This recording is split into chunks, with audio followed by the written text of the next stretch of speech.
The demand during the pandemic has been literally, I could say, 100-fold. It's the sad reality. Mental health is declining for people in general right now, but this is especially true for women of color. Who seem to have faced, disproportionate barriers in the workplace, tend to experience higher rates of mental health struggles.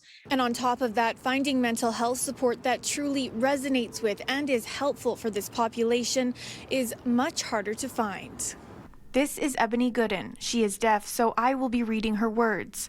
She's a Black woman experiencing a struggle not many understand, detailing a time in 2019 when she tried to contact the suicide helpline, but text lines were busy. Agencies getting back to her hours and days later.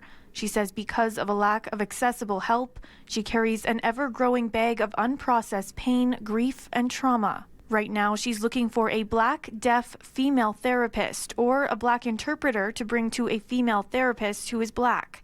And finding a Black interpreter has not been possible, adding to her trauma.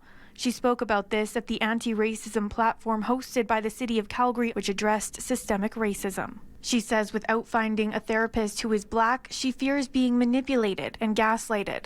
On top of this difficult search, she would need to pay an interpreter and a therapist.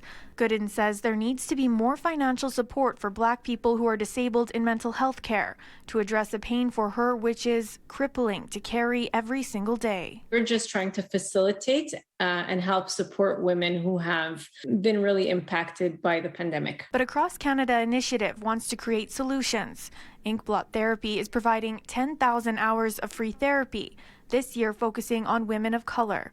Clients can specify their individual needs. Your cultural preferences, specializations, your language preferences, time, date preferences. Funded by Green Shield, any woman in Canada over 18 can access this service, which hopes to address this growing systemic issue.